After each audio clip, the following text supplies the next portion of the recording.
Good morning, welcome to Big TV digital exclusive live. Visakha పసికందు హత్యకి సంబంధించి ఇంకా మిస్టరీ వీడలేదు. అయితే దుండగులు పాప తలని శరీరాన్ని ముక్కలుగా నరికి వేరు ప్లేసెస్లో పడినట్లుగా అయితే పోలీసులు అనుమానిస్తున్నారు. ఇంకా గాలింపు చర్యలు అయితే ఇంకా కొనసాగుతున్నాయి. అయితే అమావాస్య నేపథ్యంలో పాపను బలిచ్చారా, లేకపోతే వివాహేతర సంబంధానికి అడ్డొస్తుందని పాపను చంపేశారా, లేకపోతే వివాహేతర సంబంధం వల్లనే పాప పుట్టి చంపేశారా? సో ఇలా అనేక కోణాల్లో పోలీసులు అయితే దర్యాప్తు చేస్తున్నారు. అయితే ఇంకా పసికందు తల ఇంకా దొరకలేదు. శరీరాన్ని 3 ముక్కలు చేశారు దుండగులు. డ్రైనేజీలో వేరువేరుగా పడేసినట్లయితే ప్రాథమికంగా గుర్తించారు. కాలువలో పాప శరీర భాగాలను సేకరించే పనిలో ఉంది బృందం. నిందితుని పట్టుకునేందుకు ప్రత్యేక బలగాలు కూడా రంగంలోకి దిగాయి. అంగన్వాడీ ఆశా వర్కర్ల సహాయంతో ఇన్ఫర్మేషన్ ని సేకరించారు పోలీసులకు సవాల్గా మారింది పాప మర్డర్ అని చెప్పొచ్చు. తాడిచెట్లపాలెం చుట్టుపక్కల ఇళ్లలోని బాలింతలు అలాగే గర్భిణీ స్త్రీల వివరాలను కూడా అంగన్వాడీ సిబ్బంది సేకరిస్తోంది. వివాహేతర సంబంధం కారణంగా పుట్టిన పాపను చంపారా, లేకపోతే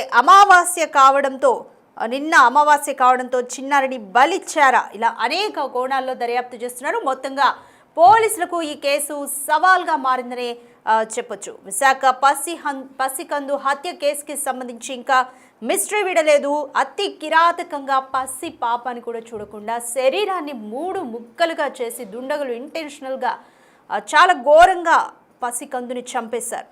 డ్రైనేజీలో వేరువేరుగా 3 ముక్కలు చేయడమే కాదు, పాపని డ్రైనేజీలో వేరువేరుగా, అంటే పోలీసులకి క్లూస్ దొరకొద్దు అన్న ఉద్దేశంతో వేరువేరుగా డ్రైనేజీలో పడేసినట్లుగా అర్థమవుతుంది.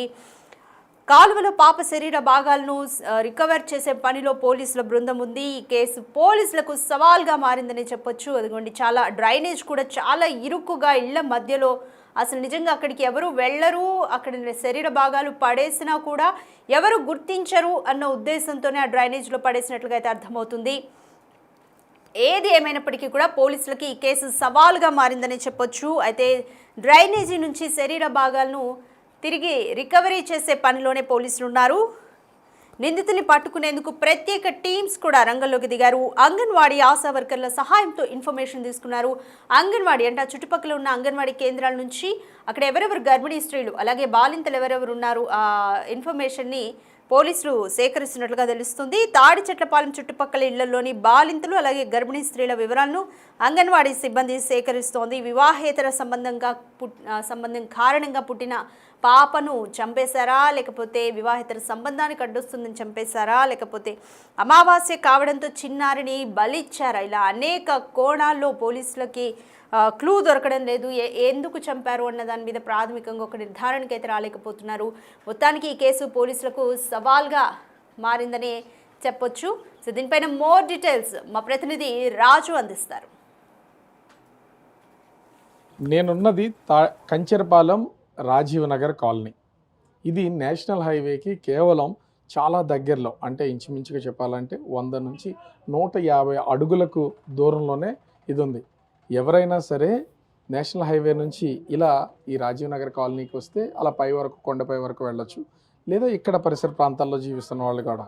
ఎందుకు ఈ మాట చెప్తున్నానంటే 2 గోడల మధ్యన చాలా చిన్న దారి, ఇది చిన్న సందు. ఇక్కడ ఒక పసికందుని ముక్కల కింద కోసి ఆ శరీర భాగాలన్నింటినీ కూడా డ్రైనేజీలో పడేశారు. ఎందుకంటే దీన్ని ఒక సీన్ రీకన్స్ట్రక్షన్లో చూస్తే గనక, అంటే ఒక వ్యక్తి నేషనల్ హైవే నుంచి, నేను వెళ్ళేటప్పుడు నేషనల్ హైవే ఎంత దూరంలో ఉందో దాన్ని చూపించే ప్రయత్నం చేస్తాను. ఇప్పుడు ఉన్నటువంటిది అంటే మనము ఇప్పటికే ఇక్కడ ఉన్నటువంటి శరీర భాగాలు ఏమేమి ఉన్నాయనేది మొత్తం చూపించే ప్రయత్నం అయితే చేసాం. ఈ కనిపిస్తున్నటువంటి ఈ పాల ప్యాకెట్ ఏదైతే ఉందో ఆ పాల ప్యాకెట్ ప్లేస్లోనే ఆ పాపకు సంబంధించినటువంటి పాప కానీ బాబు కానీ, ఒక పసికందుకు సంబంధించినటువంటి అక్కడ కాళ్ళు శరీర భాగాలని, ఆ పైన కనిపిస్తున్న మరొక కవర్ల ప్లేస్లో అక్కడ కొంత నడువునికి సంబంధించినటువంటి శరీర భాగాలు ఉన్నాయి. అదేవిధంగా ఇక్కడ కనిపిస్తున్నటువంటి ఈ ప్లేస్లో మరొక పాపకు సంబంధించినటువంటి, ఆ పసికందుకు సంబంధించినటువంటి శరీర భాగాల్లో ముఖ్యమైన చేతులు ఈ ప్లేస్లో పడి ఉన్నాయి. అదేవిధంగా నేను ఒక్కసారి అంటే ఇక్కడ ఉన్నటువంటి ఈ శరీర భాగాలకు తోడు ఇక్కడ ఒక కవర్లో మిగిలిన కొన్ని భాగాలు ఉన్నాయి. కానీ ఇవన్నీ కూడా ఉన్న తల భాగం మాత్రం కనిపించలేదు. ఒకసారి మనం ఈ సీన్ రీకన్స్ట్రక్ట్ చేస్తూ దీన్ని ఒకసారి పరిశీలించి చూస్తే ముఖ్యంగా ఇక్కడ ఒక పెద్ద ఆయన పైకి వెళ్తున్నటువంటి వాళ్ళు అంటే ఎవరైనా ప్రతి ఒక్కరు కూడా ఇలా వెళ్తూ కొండపై వరకు, ఇది కొండవాళ్ళ ప్రాంతం కావడంతో కొండపై వరకు ఇట్లానే ఇళ్ళు ఉంటూ ఉంటాయి. ఆ ఇళ్ళ వరకు వెళ్తూ ఉంటారు. ఒకవేళ పైన ఏదైనా జరిగినా ఇదే దారిలో నుంచి రావాలి కాబట్టి కనిపిస్తున్నటువంటి ఈ డ్రైనేజ్ ఏదైతే ఉందో, కనిపిస్తున్నటువంటి ఈ డ్రైనేజ్ ముఖ్యంగా ఇలా శరీర భాగాలను కనుక పైన ఎక్కడన్నా పడేసి ఉంటే అవి ఒక్కొక్కటిగా కొట్టుకుంటూ రావచ్చు. కానీ వాటర్ ఫ్లో అనేది చాలా తక్కువగా ఉంది. ఆ కనిపిస్తున్నటువంటి చెత్త చెదారం ఎప్పటి నుంచో ఉన్నది. ఆ చెత్త అంతా కూడా అందులో ఉన్న ప్లాస్టిక్ గ్లాసులు ఉన్నాయి, తర్వాత బాటిల్స్ ఉన్నాయి, ఇతర ప్రాంతాలు అన్నీ ఉన్నాయి, ఈ ప్రాంతాలు అన్నీ ఉన్నాయి. కానీ అవన్నీ కనుక ఈ వస్తున్నటువంటి కొద్దిపాటి వాటర్ ఫ్లోకి కొట్టుకుని వచ్చి ముందుకు వెళ్ళేదైతే ఖచ్చితంగా లేదు. అయితే ఇక్కడ ఎన్నో అనుమానాలు ప్రస్తుతానికి సంబంధించి ఇక్కడ ఉన్నటువంటి శరీర భాగాలన్నింటినీ పోలీసులు, ఫోరెన్సిక్ టీము మొత్తం ఈ శరీర భాగాలన్నింటినీ ప్రస్తుతం అయితే వాళ్ళు విశాఖ కేజీహెచ్కి ఫోరెన్సిక్ డిపార్ట్మెంట్ వాళ్ళు దీన్ని మొత్తం పరీక్షలు నిర్వహించడానికైతే తీసుకెళ్ళినటువంటి పరిస్థితి అయితే ఉంది. ఇక్కడ ఇంకొకటి చాలా అనుమానాలకు దావిస్తున్నటువంటిది, ముఖ్యంగా ఈ ఇల్లు ఉన్నటువంటి ఈ ప్లేస్ మనం చూస్తున్నాం కదా, ఇంట్లో 2 కుక్కలు ఉన్నాయి. ఇంచుమించుగా 1:30 సమయంలో ఇంటి ఓనర్స్తో మాట్లాడినటువంటి సమయంలో 1:30 సమయంలో ఎవరో ఈ ప్రాంతానికి రావడం వల్ల కుక్కలు అరిచాయి. సర్వసాధారణంగా ఎవరైనా వచ్చిపోతూ ఉంటే ఇంట్లో కుక్కలు అరుస్తూ అనుకుంటాం కాబట్టి పెద్దగా పట్టించుకోలేదని చెప్తున్నారు. కానీ ఇదే ఇంటి పైన ఇక్కడ రాసున్నటువంటి కొన్ని వర్డ్స్ని కనుక మనం చూస్తే, ఇక్కడ ఒకసారి కెమెరా పర్సన్ రాము ఒకసారి దీన్ని జూమ్ చేసే ప్రయత్నం, SC ఐ మిస్ యూ బంగారం, తర్వాత కలుద్దాం. ఇది ఒక విధంగా చెప్పాలంటే ఈ కలర్ కనిపిస్తున్నటువంటి ఈ కలర్, అది పెన్సిల్ కావచ్చు, స్కెచ్ కావచ్చు, ఏదైనా సరే ఇక్కడ ఈ కలర్ కనిపిస్తుంది కదా, ఇది ఎన్నో అనుమానాలకు తావిస్తున్నటువంటిది. దీని మీద ఇంత స్పెసిఫిక్గా చాలా అంటే చాలా వెల్ ఎడ్యుకేటెడ్ పర్సన్ అయి ఉండాలి. ఎందుకంటే మంచిగా చదువుకున్నటువంటి వాళ్ళకి ఇంత ఇంగ్లీష్ని అంటే ఆ రైటింగ్, ఆ స్కిల్ అంత అద్భుతంగా ఉంటుంది రాసిన. అంటే ఖచ్చితంగా ఈ శరీర భాగాలను ఇక్కడ పడేసినటువంటి వ్యక్తి వెళ్ళిపోతూ ఆ చనిపోయినటువంటి అమ్మాయికి సంబంధించినటువంటి అమ్మాయి ఆ అబ్బాయి, ఆ చిన్నారికి సంబంధించినటువంటి మిస్ అవుతున్నారు కాబట్టి ఐ మిస్ యూ బంగారం, తర్వాత కలుస్తానని ఇక్కడ ఒక కొటేషన్ రాయడం.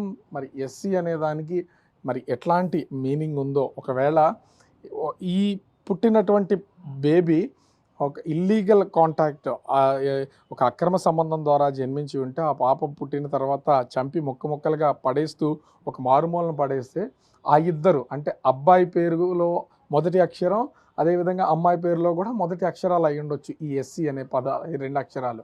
అందుకని SC అని వాళ్ళు రాసుకుని ఐ మిస్ యూ బంగారం, తర్వాత కలుద్దాం అని రాశారు. లేదా ఈ SC అనే పేరుకి ఆ అమ్మాయికి సంబంధించినటువంటి ఒక పేరు పెట్టాలని ముందుగానే అనుకుని ఉండొచ్చు. ఆ పేరుని కనుక వాళ్ళు పూర్తిగా రాస్తే ఇంకా దొరికిపోతారనే, ఎందుకంటే సహజంగా స్నేహితుల దగ్గర, కావాల్సినటువంటి వాళ్ళ దగ్గర కొన్ని తెలియకుండా నిజాలు చెప్పేస్తూ ఉంటారు. అలా చెప్పినప్పుడు ఈ పేరు బయటపడద్దనే ఉద్దేశంతో SC అని రాసి ఉంటారు. ఇంత అనుమానాలకు తావిస్తుంది. ఇక్కడ మనం ఒకసారి చిన్న దారిలో నుంచి వెళ్తుంటే అక్కడ రాసినటువంటి ఐ మిస్ యూ బంగారం అని రాసిన చోట ఇక్కడ కూడా చూడొచ్చు అదే సేమ్ స్కెచ్ ఆర్ పెన్సిల్ కానీ లేదా కలర్ చాక్ కానీ అయి ఉండాలి. ఇక్కడ కూడా S అనే లెటర్ని రిప్రజెంట్ చేస్తూ ఇక్కడ కూడా రాస్తుంది. అంటే మనం ఇలా కొంచెం ముందుకు వస్తే ఇట్లా అంటే ఎన్నో అనుమానాలకు తావిస్తున్నటువంటిది. ఇక్కడ కూడా ఇదే రకమైనటువంటిది. అంటే వచ్చినటువంటి వ్యక్తి ఖచ్చితంగా ఇక్కడున్న ఈ కలర్ పెన్సిల్స్ ఏవో ఉన్నాయో అవి సరిగ్గా రాస్తున్నావా లేదా అనేది చెక్ చేయడం కోసం బహుశా ఒక టెస్ట్ అయితే చేసుకుని ఉండొచ్చు.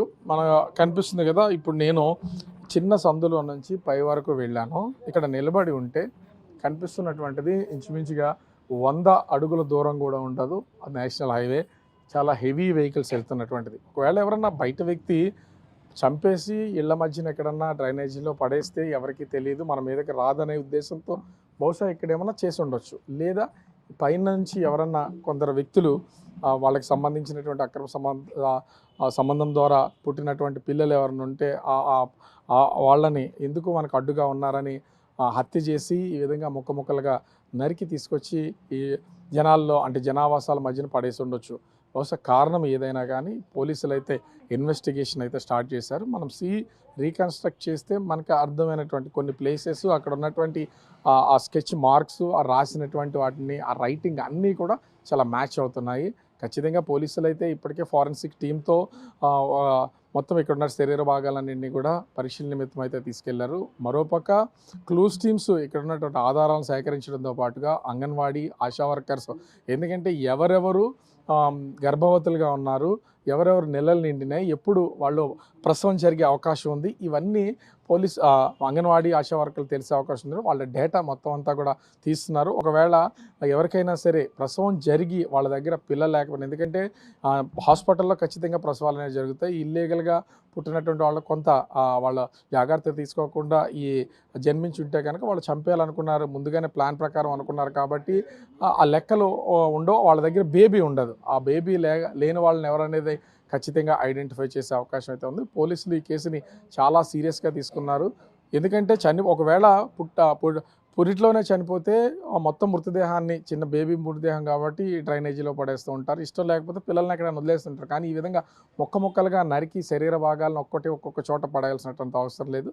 దీన్ని విశాఖ పోలీసులు కూడా చాలా సీరియస్గా తీసుకుని దర్యాప్తు చేస్తున్నటువంటి పరిస్థితి ఉంది. మరి సాయంత్రం లోపు అసలు ఈ కేసుకు సంబంధించి ఏం తేలుస్తారు ఏంటనేది మాత్రం వేచి చూడాల్సినటువంటి పరిస్థితి కనిపిస్తోంది. కెమెరామెన్ రాముతో రాజు, బిగ్ టీవీ, విశాఖపట్నం.